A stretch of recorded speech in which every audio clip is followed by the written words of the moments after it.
আজকে বানাবো মেথি পরোটা আর বানাবো আলুর দম। এবারে ময়দাটা মেখে নেব। ময়দাতে ময়ামে দেব চিনি, নুন আর মেথি পাতাটা ড্রাই রোস্ট করে রেখেছিলাম হাতে করে গুঁড়িয়ে দেব। আর দিয়ে দেব সাদা তেল। তেলটা দিয়ে ভালো করে ময়দাটাকে আগে মেখে নেব। নিয়ে জল দিয়ে মেখে নিয়ে ওপরে তেল বুলিয়ে আধ ঘন্টা মতো রেখে দেবো। আপনারা চাইলে আরও কিছুক্ষণ রাখতে পারেন।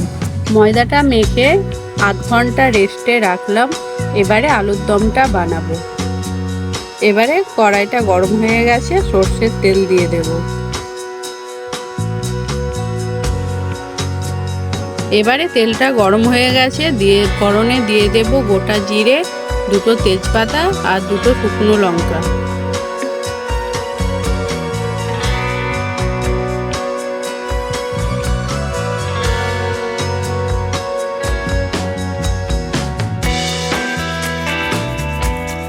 এবারে আলুগুলো লাল করে ভেজে নেব।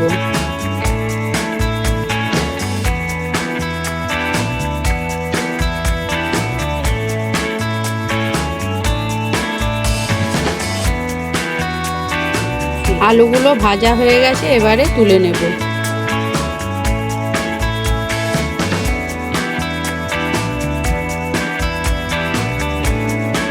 এবারে ওই তেলের মধ্যে আরো অল্প সর্ষের তেল দেব।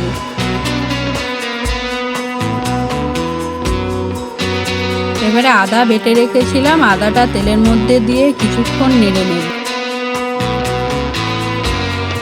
এবারে দেব হলুদ গুঁড়ো আর জিরে গুঁড়ো।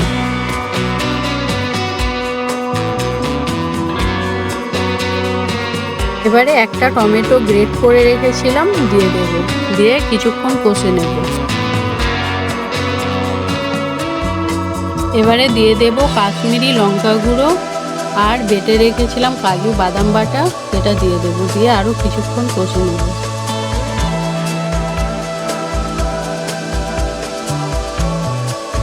এবারে কিছুটা দই ফাটিয়ে রেখেছিলাম, সেটা দিয়ে দেব। দিয়ে আরও কিছুক্ষণ কষে নেব।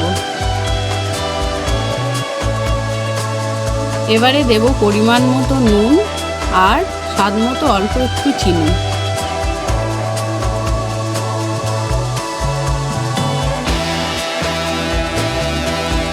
এবারে ভেজে রাখা আলুটা দিয়ে কিছুক্ষণ কষে নেব। এবারে জল দিয়ে দেব। এবারে কয়েকটা কাঁচা লঙ্কা দিয়ে চাপা দিয়ে দেব। এবারে আলুটা সেদ্ধ হোক। এবারে পরোটার জন্য লেচি কেটে নেব।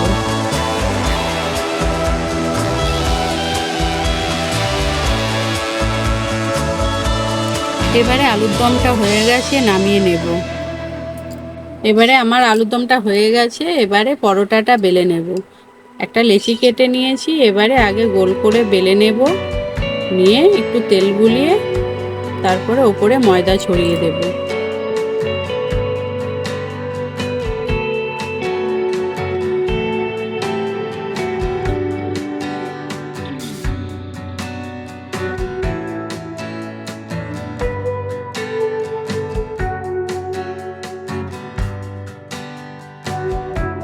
এবারে আমার পরোটাটা বেলা হয়ে গেছে, এবারে ভেজে নেব। এবারে তেল দিয়ে লাল করে ভেজে নেব।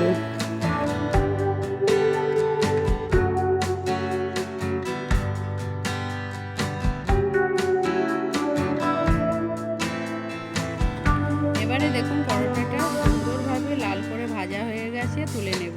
এরকম করে একটা একটা করে সব পরোটাগুলো ভেজে নেব।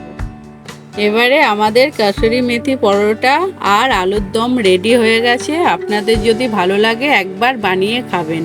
আমার রান্নাটা যদি আপনাদের ভালো লাগে একটা লাইক, কমেন্ট আর শেয়ার করে দেবেন।